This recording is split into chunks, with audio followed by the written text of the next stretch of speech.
Iya, itu mah. Assalamualaikum warahmatullahi wabarakatuh. Bismillahirrahmanirrahim. Alhamdulillahirabbil alamin wa bihi nasta'inu ala umuri dunya waddin. Shalatu wassalamu ala asyrafil anbiya'i wal mursalin Sayyidina wa maulana Muhammadin wa ala alihi wa ashabihi ajma'in, amma ba'd. Qala ta'ala innal ladzina qalu rabbuna Allah thumma istaqamu tatanazzalu 'alaihimul malaikatu alla takhafu wa la tahzanu wa abshiru bil jannati allati kuntum tu'adun. Sadaqallahul azim. Bapak Ibu seluruh yang hadir yang insyaallah dirahmati oleh Allah Subhanahu wa taala. Singkat saya sampaikan, memang terlalu panjang lebar. Yang saya mau sampaikan malam ini, sepakat tidak sepakat, ternyata mati itu enak, nyaman. Sepakat enggak? Ayo ragu-ragu. Haji iya, Jiwawang, sepakat enggak? Sepakat. Istrinya masih ragu-ragu. Ragu-ragu asli ujian. Keluarga aku batu risilio, sepakat enggak? Ayo malah. Iya, makanya ada kabar bunda, pakai emosi bunda. Makanya mau ibu sampaikan kalau mati itu enak. Kenapa dibilang enak ya Ustaz? Nah kalau dicabut nyawa tak pasti sakit. Ku bilang aja makin nyawa yang dicabut, janggut kamu sakit. Coba cabut di satu janggut yang tidak biasa cabut janggut, pernah tidak lari di matamu. Coba cabut kumis satu yang tidak biasa cabut kumis, pasti lari dari air matanya. Apalagi kalau dibilang kuku dicabut, gigi dicabut, sakitnya luar biasa. Hadis yang saya dapatkan, sakitnya itu ketika dicabut nyawa. Kata Rasulullah, bagaikan pohon yang penuh dengan duri, dimasukkan di leher, baru ditarik keluar. Itu sakitnya. Tapi kenapa pada yang ada orang meninggal tersenyum? Bu, didengar ya? Iya, jadi simpan mati dulu handphone tak? Iya, supaya didengar. Kenapa pada ada orang yang tersenyum ketika meninggal? Nih, baru-baru jamaah umroh tuh Pak Ibu. Itu saya mana suci. Pulang dari tanah suci, itu tidak langsung ke rumahnya, tapi langsung masuk rumah sakit. Tuh.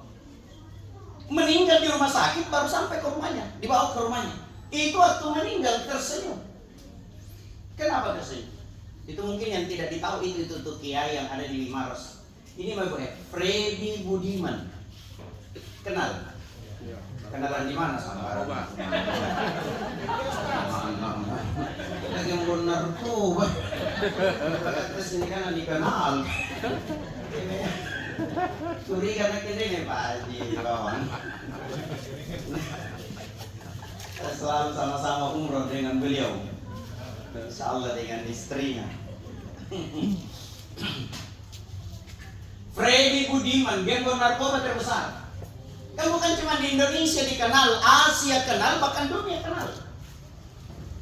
Itu Freddy Budiman kalau kirim narkoba bukan tak 1 kilo nak kirim, bukan tak 2 kilo. Apalagi dia bilang tak setengah gram di ecek ji. Ini kan tonton-tonton nak kirim.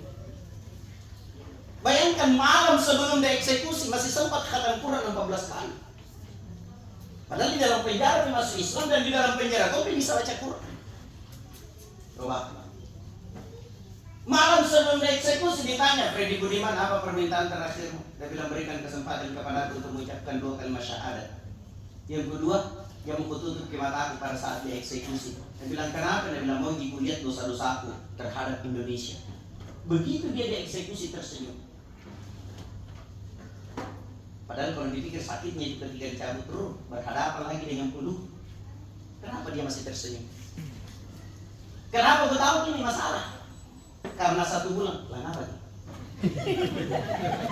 Bukan sampai acara. tamu. 1 bulan setelah kejadian itu, kurang lebih 1 bulan. Tapi minta maaf, kebetulan diundangkan di Jakarta, di Jaksa Agung Muda, ngisi acara. Yang jumpukan di bandara, apa nak bilang? Begitu dieksekusi Ustaz, uangkan itu jenazahnya lembut sekali dan tersenyum Ustaz. Kira-kira kenapa? Dari situ itu saya penasaran Pak Ibu, kenapa ada orang tersenyum padahal sakit ketika dicabut ruhnya. Ternyata begitu buka-buka ayat, apa kata Allah dalam Al-Quran? Innal ladzina qalu rabbuna Allah. Sesungguhnya orang yang mengatakan Tuhanku adalah Allah, semestaqamu, kemudian istiqamah dengan keimanannya, tidak goyang dengan keimanannya. Dia sholat, Allah yang disembah. Dia sholat, Allah yang disembah, bukan jabatan, bukan harta. Ini kan banyak orang yang sholat Pak Ibu, Allahu Akbar, seandainya bukan buangku yang banyak tidak seperti ini.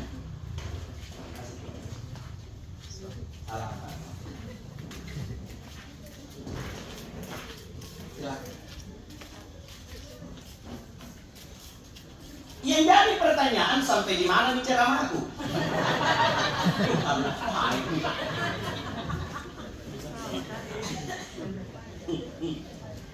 Yang dia sholat, yang dia sembah Allah, bukan jabatan, bukan harta.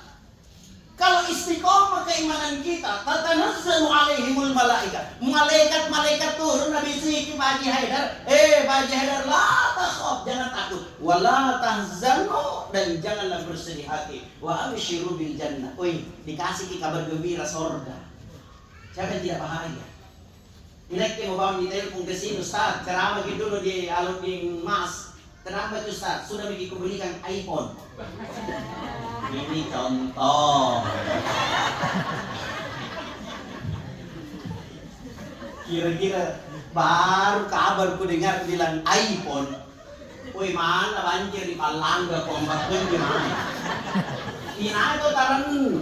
Itu baru kabar ku dengar. Kira-kira bagaimana kalau kuliah itu iPhone?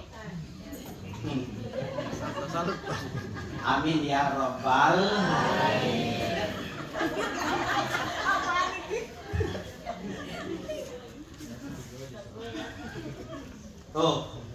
Kira-kira bagaimana kalau memiliki? Bahagiaku. Begitu juga pada saat dicabut nyawa, Allah perlihatkan yang indah-indah. Tidak dirasa itu sakitnya. Dengan catatan beriman kepada Allah, beramal soleh, istiqomah dengan amal soleh, pasti husnul khotimah. Jadi jangan kita takut mati. Jadi kalau bertanya sepakat tidak sepakat, dan bilang belum piku alami, makanya ada kabar Bunda. Jadi sepakat begini. Ya lagi. Nah, iya. Jadi jangan kita takut mati. Takut mati kan? Takut mati. Alhamdulillah. Kalau saya ditanya takut mati, jawabanku malah. Kemarin bawa ke jemaah umroh sedikit, itu bawa 1 pesawat. Pas masuk di Kolombo, turun pesawat baru naik lagi. Turbulence. Bayangkan saking malakku mati, doa makan mami tidak mati. Kubilang ya Allah. Apa kubilang ya Allah? Kalau mau dicapai nyawa kita memang ya Allah, tentu tidak jatuh di pesawat. Kayak jatuh lagi di ranjang kan tidak enak. Apalagi jatuh di pesawat. Apa kubilang ya Allah? Betul nggak mati. Sama ini mantan kakak depatnya sendiri di Mesir masih Pak Ibu di veteran sujud terakhir sholat Jumat meninggal. Ya berdoa mudah-mudahan bisa meninggal dalam keadaan sujud. Amin ya Rabbal. 1 minggu setelah kejadian itu, anak muda saya sujud tauhid di masjid karena meninggal. Gara-gara lalu di Cilinga. Ada mati atau di mas sama jadi mati itu enak bagi orang yang beriman. Jadi kita takut mati. Yang kedua, jangan kita terlalu heran kalau ada orang meninggal, kenapa nggak tahu sih? Yang tuh. Jangan kita terlalu heran kalau ada orang meninggal. Kan tidak sakit Ustaz. Kan garing yang bunuh, bukan penyakit kayak bunuh orang Pak. Apa? Ajal. Seandainya penyakit yang bunuh Pak, mati semua yang terbaring di rumah sakit. Tapi kan bukan penyakit. Ajal. Seandainya penyakit yang bunuh, kita minta maaf. Yang di depan tuh siapa yang asal urat?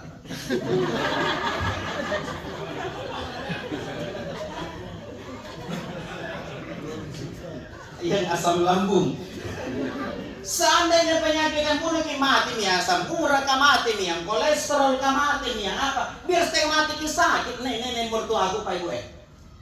Mertua laki-lakiku 4 bulan keluar masuk di rumah sakit hikmah. Kenapa mertua perempuanku yang dulu meninggal? Katanya ada nih. Ternyata bukan penyakit. Dekat rumah aku lagi, datang ke rumah heran, bilang Ustaz, kita ceramah malam ketiga, siapa yang meninggal? Istriku, heranku kawin. Aku bilang kenapa heran? Bilang kamu usahanya mencuci masuk di kamar mati. Aku bilang jangan kita terlalu heran, yang perlu kita herankan kalau barusan mati nah datang mencuci. Mana mereka jiwawan kapal lari ngasing, lagi tembak. Mana ini pistol. Tapi kalau barusan mencuci nah mati, biasa ditapi. Innalillahi. Kita ini datang dari Allah dan akan kembali kepada Allah Subhanahu wa Ta'ala. Jadi kembali mati itu enak bagi orang yang beriman. Ya. Yang kedua, ini gambaran ayatnya tadi. Sekarang gambaran hadisnya Pak Ibu. Ada 2 hadis yang saya mau sampaikan. Yang mana Pak? Kata nonton Pak, bukan nama ya. Siapa nih? Hadis yang pertama dikatakan begini, tidak akan dicabut nyawa seseorang kalau tidak diperlihatkan semua amal-amalnya. Jadi semua amal-amal kita itu secara spontan, secara otomatis itu akan dilihat dengan mata kita sendiri. Oh, ini waktuku ke masjid sholat jamaah. Oh, ini waktuku berangkat tanah suci. Oh, ini waktuku sabu-sabu. Oh, ini waktuku busa-busa. Oh, ini waktuku main perempuan. Itu diperlihatkan semua. Kenapa ada orang tersenyum? Allah perlihatkan amal kebaikannya yang begitu banyak sampai dia tersenyum. Hadis yang kedua dikatakan tidak akan dicabut terus seseorang kalau tidak diperlihatkan tempat yang dia akan datangi. Kenapa Pak Haji Haidar tersenyum ketika beliau meninggal? Allah perlihatkan rumah yang lebih indah daripada rumahnya. Taman-taman yang lebih indah daripada taman-tamannya. Begitu dicabut keluar roh, Allah sambut. Ya ayyatuhan nafsul mutmainnah. Wih nyaman ya. Pak Lurah saja Ustaz Raja, wih nyaman. Kira-kira bagaimana kalau Allah yang sambut? Ya ayyatuhan nafsul mutmainnah. Jiwa yang tenang. Irji'i ila rabbiki radiyatan mardiyah. Kembalilah kepada Tuhanmu dengan ridho dan ridho. Nyaman itu mana? Itu gambaran hadis. Sekarang gambaran dunia. Kenal Nabi Yusuf. Halo? Kenal. Allah ngaji. Di balik apa pengacara aku bilang kenal Fir'aun, aku bilang kenal. Bilang ayo pulang. Ternyata ada temannya Fir'aun di sini. Makanya gimana kalau lagi ceramah itu? Aku bilang kenal Abu Bakar Siddiq, dia bilang kenal. Kenalan di mana? Dia bilang di mall. Pak Abu nyesota. Bilang aku bicara mall deh karena ada kenangan manis tuh di mall. Mudah-mudahan tuh pergi ke mall nanti tidak jaga belanja. Gara-gara apa? Lihat ke suami istri peluk-pelukan di mall. Mesranan atau kamu? Saya kan orang kepo. Kalau ada yang unik-unik itu pasti kutanyakan. Kuikuti terus keluar sampai pintu mall.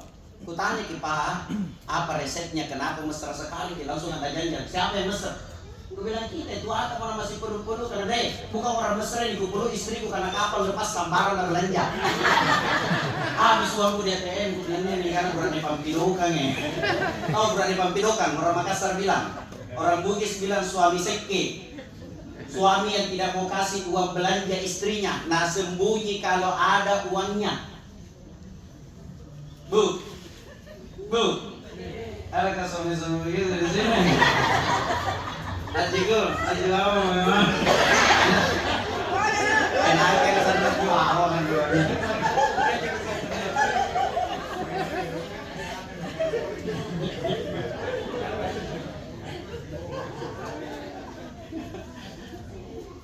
Alhamdulillah kalau tidak ada.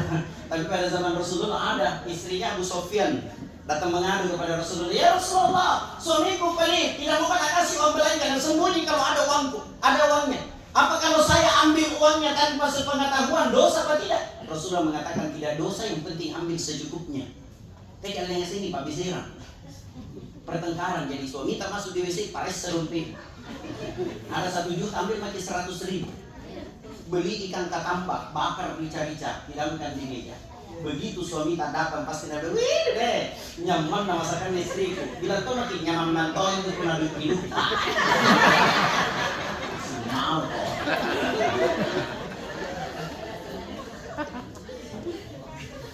Ada cerita warkop kasus kan nongkrong di warkop. Lain kalau ketemu maki ustaz semua ada mulai ayat hadis pengalaman semua dicerita, termasuk yang diceritanya suami Pampio kan. Kondisi kita biasa ibu di kalau ada tamunya suami kita kan berteriak ke dapur, ibu kopi ada tamuku, nah bilang tulisnya enak bola. Itu dia bilang kasih kau belanja. Lama-lama bilang, bu mana nih kopi? Tidak ada guna. Ini baru-baru ini rasa masuk ke buka toko. Wis standby di belakang horde. Bilang kapan kau nih masuk ke buka toko? Tiba-tiba kamu yang sekali buang air kecil. Begitu lewat tamu langsung ada guna. Bilang kau nih tamu lagi kalau tidak ada gula akan jam dekat tuh kan. Kasih ini mau buang air kecil.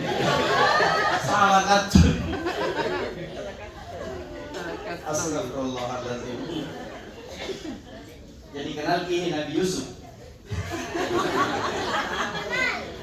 Itu Nabi Yusuf gagahnya sepertiga dunia ini. Itu mujizat yang Allah berikan kepada Nabi Yusuf, bukan Pak Yusuf. Nabi Yusuf. Itu gagahnya Nabi Yusuf. Kalau saya ada di dekatnya Nabi Yusuf, saya ikut gagah. Iya. Itu gagahnya Nabi Yusuf. Kalau saya ada di dekatnya, saya ikut gagah. Beda dengan artis-artis sekarang. Kalau sama kak dengan artis yang gagah, yakin dan percaya, pasti saya kuda. Tuh. Pernah kita dengar sejarahnya itu Nabi Yusuf waktu diajak berzina sama Zulekha. Pernah kita dengar? Bayangkan satu istana gosip itu Zulekha. Jadi itu gosip bukan cuma sekarang ada. Dari dulu sampai detik ini. Kalau nak celah orang ada, bukan di tangan namun ini, kadang bibir namanya. Biasa begitu. Itu yang udah yang mana gitu. Biasa kalau lihat orang sebelum itu satu di doa ya Allah kembalikan lalu bibirnya. Tidak kemarin bibir karena apa kalau saya tidak orang.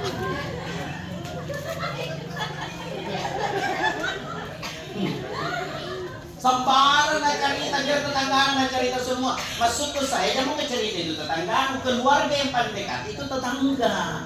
Betul apa betul? Betul. Kemana tetanggaan nak cerita semua nak bilang ada deh. Saya itu memang yang di sebelah. 23 itu rumahnya, 23 itu mobilnya. Bolak balik itu tanah suci. Tapi itu anak-anak deh. Kalau pagi-pagi pergi sekolah lagi jumpu kita kalau udah lentong nyantar. Kenapa kalau lagi jumpu nyantar dia apa goje?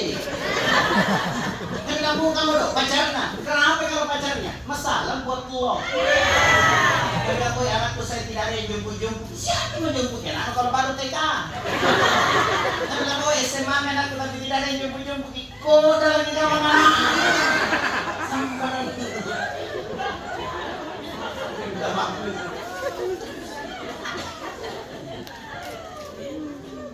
Siapa suruh bapak ambil ke ceramah? Baru diisi kita tadi pusat. Bapak kakak kita mana tak dodo kan? Ini nak lagi nak tak dodo. Belum pulang ke rumah ini. Dari pagi saya manasik, zuhur manasik. Sampai alhamdulillah hari ini lagi nanti begini. Bapak Ibu yang insyaallah dirahmati oleh Allah Subhanahu wa taala. Satu istana gosipin Nabi Yusuf, Zulekha dengan Nabi Yusuf. Apa Nabi bilang istri-istri pejabat? Masa seorang istri raja mau berzina dengan anak angkatnya? Tidak level. Apa tuh Nabi Zulekha? Belum tahu. Istri-istri pejabat diundang masuk di istana, disediakan buah-buahan dengan pisau. Begitu sudah siap semua, apa Nabi bilang Zulekha?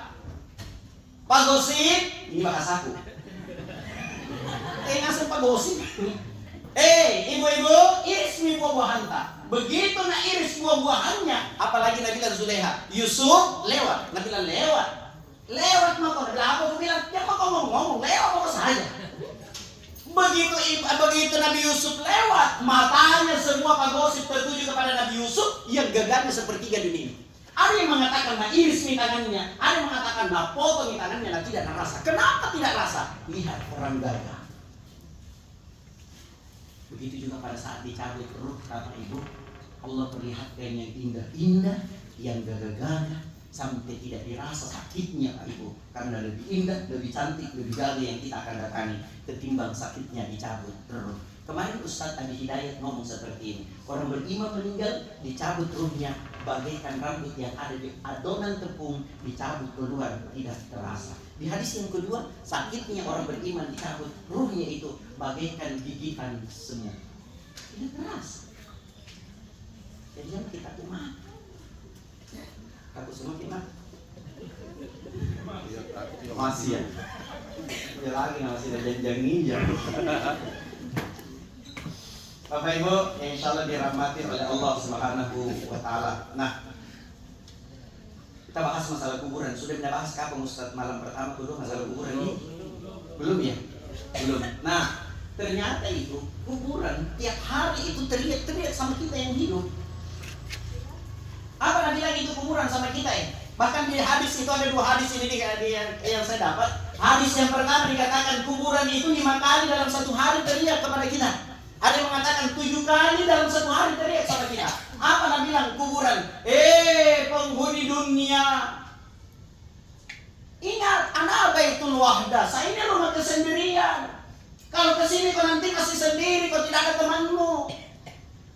Suamimu tidak akan menemani engkau dalam kubur. Istrimu tidak bakal menemani engkau dalam kubur. Anakmu yang kau cintai selama ini tidak bakal menemani engkau dalam kubur. Supaya kamu kesini tidak ada, supaya kamu kesini tidak ada, supaya ada temanmu. Faja'alna munisan, bawalah teman, kata kuburan. Ternyata bisa bawa teman. Apa itu teman kita? Biqiraatil Quran, dengan bacaan Al-Quran kita. Itu Al-Quran seandainya bisa ngomong, iri sekali itu sama kita. Nah lihat di semua. Apa Nabi bilang Quran? Oh ini manusia, bukan handphone itu yang temani kau di dalam kubur. Ingat kau saya yang temani kau dalam kubur. Jangan kau handphone lu terus lu baca, lu lihat, baca toma. Itu seandainya kubur Al-Quran bisa ngomong sebenarnya. Ya. Cuma kan kita tidak tahu. Makanya malam ini saya kasih tahu, jangan sampai Ramadan bisa baru baca di Quran. Minta maaf ini, minta maaf. Ya. Apa kata Rasulullah Sallallahu Alaihi Wasallam? Iqra'ul Quran, bacalah Al-Quran. Fa innahu ya'ti yaumal qiyamah syafi'an li ashabi. Bacalah Al-Quran karena Al-Quran akan jadi teman memberi syafaat kita di akhir. Tapi dalam sebuah riwayat, kenapa saya katakan riwayat? Saya tidak berani mengatakan hadis karena dosenku di pasca beliau mengatakan kalau kau belum dapatkan siapa perawinya, jangan sekali-kali mengatakan itu hadis. Tapi sampaikanlah kalau itu riwayat, kalau belum dapatkan siapa perawinya. Dan kebetulan pasca aku di UMI juga, karena saya alumni UMI juga. Oh, itu dalam riwayat itu dikatakan orang yang beriman meninggal itu kayak orang mimpi. Kayak orang mimpi. Mimpi dia terbujur, mimpi dia dimandikan, mimpi dia disolati, dikafani, mimpi dia disolati. Semuanya kayak orang mimpi. Dalam riwayat ini dikatakan kapan kita tahu kalau kita sudah meninggal? Begitu dimasukkan di liang lahat, Allah masukkan ruh kita kembali, kasih dulu kita dalam kuburan. Diperiksa baju tak? Mana ini bajuku yang cantik selama ini, yang mahal kain ku beli. Nah kenapa kain putih? Mati tulis makapang. Periksa kiri tanah, periksa kanan tanah, atas tanah. Didengar langkah orang pulang. Langkah kakinya masih kita dengar. Teriak mak, anakku mana kau? Suamiku mana kau? Tidak pernah kesendiri. Istriku mana kau? Tidak pernah kesendiri seperti ini. Begitu balik ke kanan, ternyata ada orang duduk di samping kanan, di samping kepala. Kita tanya, siapa kok? Nah bilang, saya ini temanmu waktu hidup di dunia yang tidak pernah engkau lupakan. Nah bilang, siapa itu? Saya ini bacaan Quranmu akan kutemani itu sampai yaumil kiamat nanti, sampai di akhir zaman nanti. Ini dahsyatnya Al-Quran. Halo?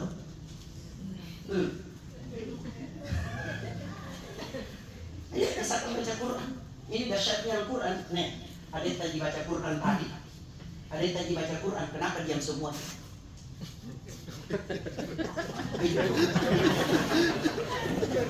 Ini mama ada yang baca Quran, kenapa diam semua Ki? Karena nyaman. Itu baru ada yang baca Quran. Kira-kira bagaimana kalau kita yang baca Quran? Hati tenang. Makanya kemarin ceramah di Morowali Utara, selesaikan ceramah ada ibu-ibu datang. Ustaz, jauh dibilang, selama rajin baca Quran, hatiku tenang, hatiku bahagia Ustaz. 10 tahun ini baca Quran, bahagia aku tidak pernah bertengkar suamiku. Kenapa bisa? Dia bilang, lama dia meninggal. Orang segini. 10 tahun menang atau salah mau. Ya Allah, itu dahsyatnya Al-Quran. Nih, ada pondok tahfidnya. Dirikan di Takalar. Takalar bagaimana? Di Takalar bagaimana? Oh, di Pasar Sentral. Karena anakku kemarin bulan tahun lalu itu di Takalar Tongi menghafal bersamaan 2 orang khatam 30 juz. Iya, di Takalar di Mangan sebelumnya Lengkes. Pesantrennya Ustaz Komedi, sana dia menghafal. Nah, jadi alhamdulillah 3 nih penghafal itu 30 juz.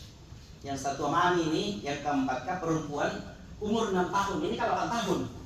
Anakku umur 6 tahun saya bawa ke Ponorogo menghafal Quran. Jawa Timur sendirinya ke sana. Ku bawa ke sana sendiri. Ya, umur 6 tahun. Bayangkan dahsyatnya itu Al-Quran. Sebulan meninggalnya bapakku 2018, datang itu jenguk. Aku bilang, nak, kakek udah meninggal. Dia bilang, kakek yang mana? Aku bilang, bapaknya bapak. Innalillahi wa inna ilaihi raji'un. Kecere begini anakku. Udah aku tahu siapa hari nak rugi.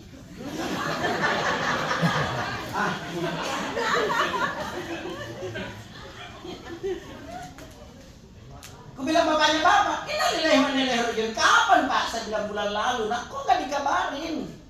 Ini loga kan ada di Surabaya. Daripada temanku loga baru nih di Jakarta, loga kina bilang bahasa Mangkasarana. Kita cari kita temannya, dia bilang ngomong-ngomong, itu teman-teman pada kemana ngasing sih. Nah bilang Tom itu temannya satu ke Bugis, nah bilang nggak tahu tuh mak golok kali ya. Biasanya dia mau kapan? Kok nggak dikabarin Pak? Aku bilang kan nggak ada handphone di sini nah. Biar paling tidak WA ustaz saya supaya kita bisa sholat gaib Pak.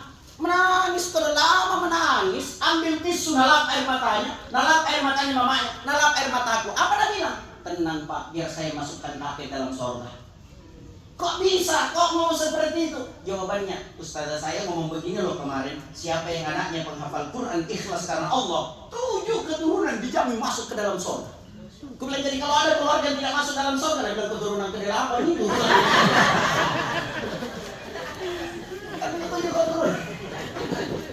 Bahkan ada hadis yang sahih juga ini dikatakan anak yang ikhlas karena Allah menghafal Quran 10 keturunan dijamin masuk ke dalam surga. Tenang ya Pak. Ini dahsyatnya Al-Quran. Orang yang baca kita tenang. Bagaimana kalau kita yang baca? Orang tua meninggal, anak yang baca Quran dalam kubur almarhum akan ngomong seperti ini. Ya Allah, siapa yang memberikan mahkota kemuliaan kepadaku? Siapa yang memberikan baju kehormatan kepadaku? Malaikat mengatakan tuh anakmu di dunia yang baca Quran. Cih, mantap. Jadi jangan lepas baca Quran biar tas sedikit. Kemarin waktu bawa ke jamaah umroh ketemu kak teman di Medina, teman lama. Ternyata beliau sudah doktor di Medina. Belum boleh. Pak Moko kau di doktor mau pernah bilang alhamdulillah Ustaz. Beliau bilang begini.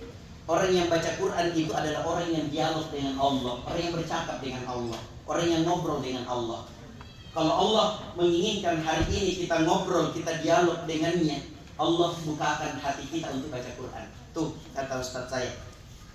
Kalau sekali lagi saya ulangi, kalau Allah menginginkan hari ini kita ngobrol, kita dialog dengannya, Allah bukakan hati kita untuk baca Quran. Tapi kalau Allah tidak menginginkan kita hari ini dialog dengannya, Allah sibukkan kita dengan urusan dunia.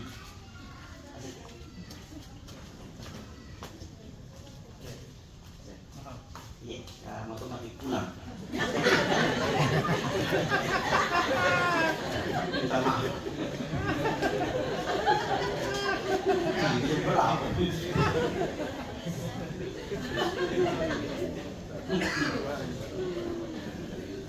Astagfirullah. Kalau Allah tidak menginginkan hari ini kita dialog dengannya, Allah sibukkan kita dengan urusan dunia. Biasa kita dengar ada kata-kata mengatakan begini, Ustaz tidak sempat baca Quran, sibuk sekali kak. Kan berarti Allah tidak mau ngobrol hari ini dengan Ustaz tidak sempat baca Quran, capek sekali kak. Berarti Allah tidak mau ngobrol. Itu tandanya. Nah, yang terakhir yang saya mau sampaikan, ada pengalamanku ini yang saya mau cerita, ini pengalamanku. Pak, kak pernah tuh menghafal Quran. Tamat kak di pesantren Sultan Hasanuddin di Bali, badan limbung. Rampi nasi leo. Kak di situ kak 6 tahun. Tamat kak lari ke pesantren 77 di Bone, menghafal Quran.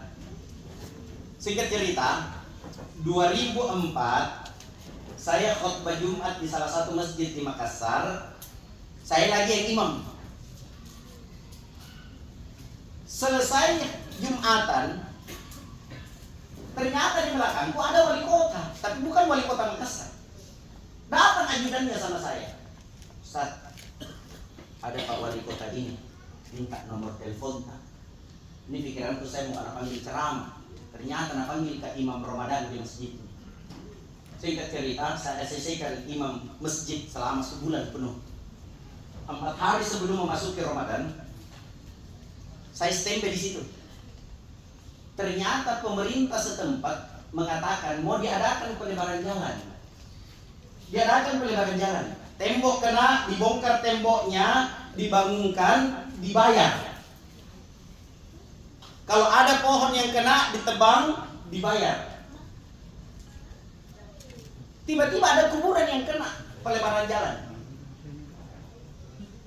Apa kata pemerintah? Siapa yang punya keluarga ini? Kalau pemerintah yang kasih pindah, bayarannya full. Kalau pemerintah yang kasih pindah, bayaran tidak full. Kalau keluarga yang kasih pindah, bayaran full. Saya kasih waktu sampai selesai Ramadan. Selesai Ramadan, masih ada waktu itu di sana, dibongkar itu kuburan. Begitu dibongkar itu kuburan, papan pengalasnya belum berubah. Padahal sudah 15 tahun waktu itu. Sudah 15 tahun. Ada yang pernah protes, mungkin kayu bahaya Ustaz. Aku bilang, besi lagi kalau terendam tanah nakaratan. Apalagi ini kayu biasa. Dibongkar lagi papan pengalasnya, ternyata itu orang dibawa yang meninggal, itu belum berubah. Kain kafannya masih utuh.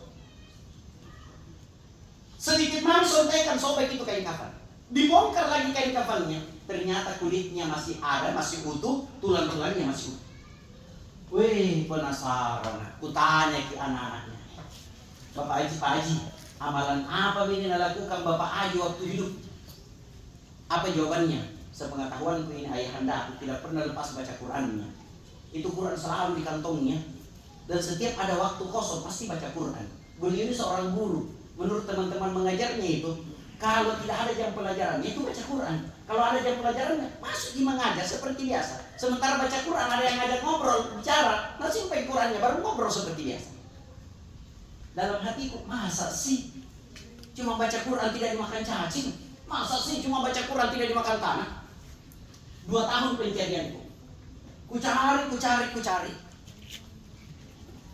2006 ikut pemilihan dai muda TPI di Jakarta. Ada konteks dai TPI dulu itu. Yang ketik dai spasi raja kirim ke 6288. Masih ingat.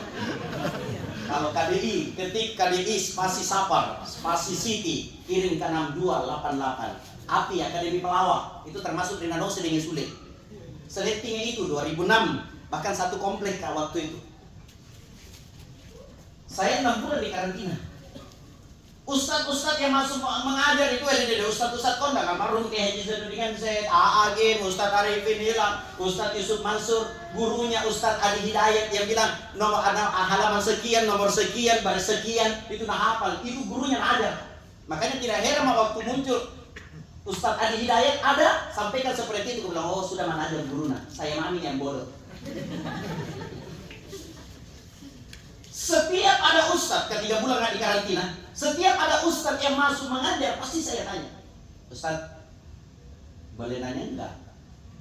Boleh, kenapa enggak?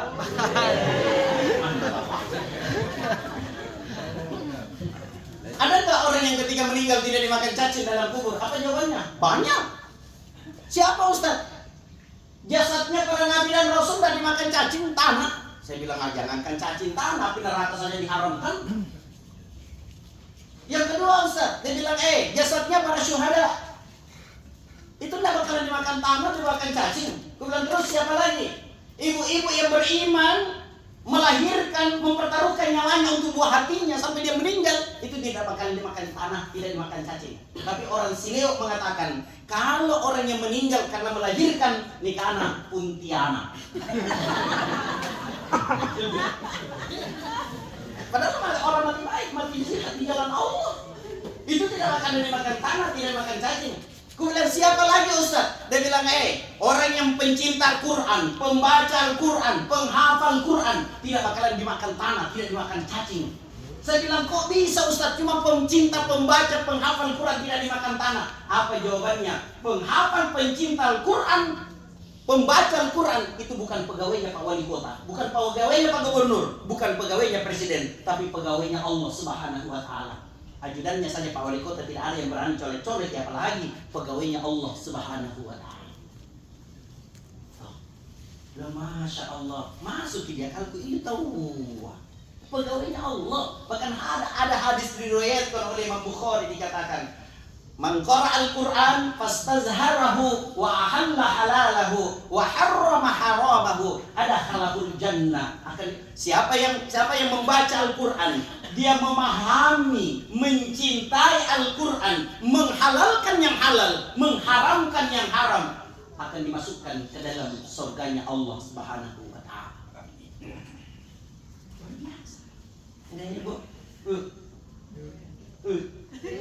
Rajin-rajin baca Quran ya. Iya, biar tak sedikit bukan banyaknya Bu. Apalagi Ramadan Bu. Biar tak sedikit bukan tak mesti banyak. Yang penting komunikasi kita dengan Allah tiap hari. Masya Allah. Bahkan Ustaz Jeffrey versinya Ustaz Jeffrey, beliau bilang begini sama saya. Dain, dia bilang Dain, besok gali tanah. Kalau ada cacing, ambil itu cacing, masukkan di gelas aqua. Itu cacing tidak lama hidupnya. Saya bilang, kok bisa Uje? Dia bilang, itu cacing tidak bisa lihat cahaya. Makanya cacing itu hidupnya dalam tanah. Kapan lihat cahaya itu tidak lama hidupnya. Oh begitu.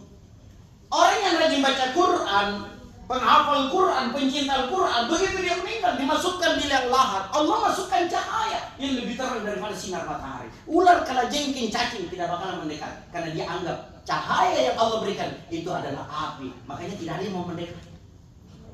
Makanya apa dia bilang? Makanya setelah saya baca Quran, jangan pernah lepas doa yang biasa baca anak-anak TK. Apa itu?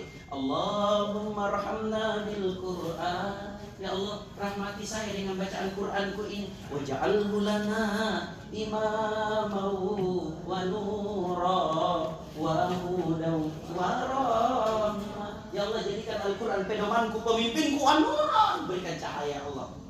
Rumah yang biasa dibacakan Al-Quran Pak Ibu, walaupun sempit itu akan terasa lapang.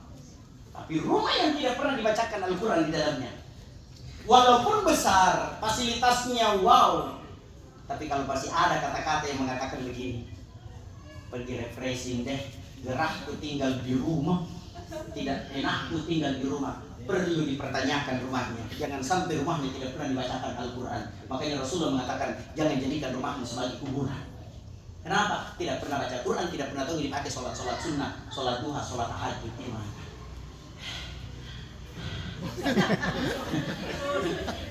Mungkin ini saja, kasih kador itu cuma kita leher tak kador tapi di siku. Kita jawab kador Tommy. Mudah-mudahan almarhum Pak Haji dilapangkan kuburnya oleh Allah Subhanahu wa Ta'ala. Anaknya, 3 anaknya. 3 anaknya. Jangan pernah bosan doakan orang tua. Tapi kalau ada yang bisa jawab, aku kasih naik haji. Kalau mampu. Mau semua cepat berangkat tanah suci, kamu mau? Amalkan ini supaya cepat berangkat tanah suci. Kamu bukan uang banyak kasih berangkat orang tanah suci. Panggilan. Amalkan ini supaya cepat berangkat. Tiap malam Jumat baca surah Yasin 3 kali sebelum tidur. Malam Sabtu surah Al-Waqiah 3 kali sebelum tidur. Selama setahun dibaca, tidak berangkat, tambahi surat tanah.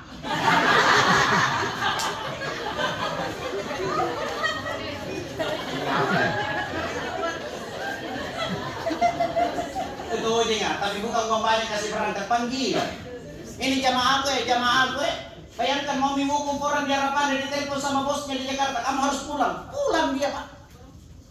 Padahal tinggal menunggu hukum. Coba. Ada jabatan, ada uang. Allah belum izinkan masuk, dipanggil pulang. Bukan mau banyak. Dekat rumah aku lagi, rukonya berjejer, mobil truknya bolak-balik Madinah. Tidak berangkat, ke Cina.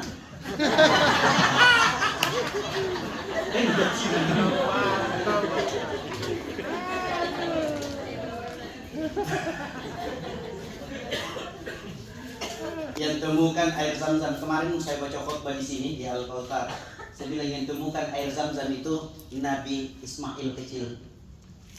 Masih kecil, masih balita, sentak-sentakan kaki keluar air. Yang temukan Ismail. Yang berusaha cari air itu siapa? Yang bolak-balik dari Bukit Sofa ke Marwah itu siapa? Artinya apa? Anaknya semua bisa jadi dokter, itu gara-gara doanya orang tua. Yang bilang saya bisa berdiri di sini bilang gara-gara istriku, bukan, gara-gara bapakku dan mamaku. Iya, istriku belakangan. Bisa pecah dua bernada, bukan. Makanya saya tanya sama istri, aku bilang, tidak marah ya kalau tidak mencuci kan apa itu kata otak dia mencuci. Tidak marah ya kalau tidak sendiri apa yang baju kata otak dia sendiri. Tidak marah ya kalau tidak disediakan makanan di meja, ada di GoFood. Satu yang membuat saya marah dan tidak ada maaf bagimu. Nah bilang apa itu? Kapan kau lihat bapakku datang, mamaku datang, napeko kan minum. Ada mantu-mantu kalau datang mertua anak bibir bisa digantungi hanger. Piring apa? Piring apa rancing-rancing. Pintu kulkas apa? Pintu kulkas nabanti. Apa nak bilang istriku? Kenapa kalau baik kau keningku? Bilang tidak kuceraikan, kasihan janda kau. Bilang apa sih? Kugandakan kau. Tambah kau. Saya bisa keliling Indonesia ceramah gara-gara orang tua aku. Iya begini-begini malah aku pernah teman di Malaysia. Isra Mi'raj ini di Singapura. Kalau ada yang undang.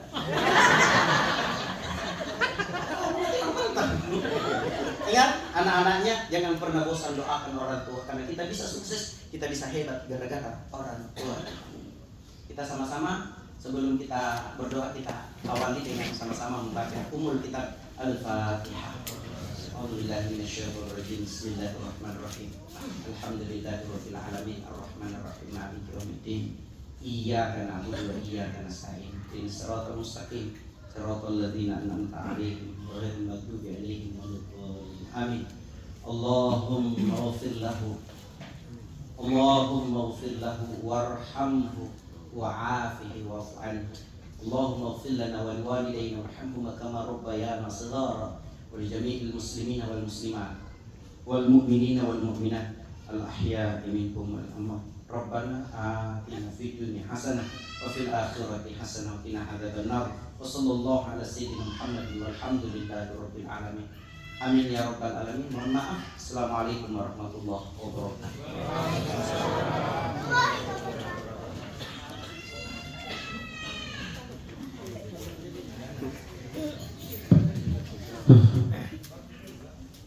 Ya, demikianlah tadi tausiah dari Al-Ustaz Raja Mudin.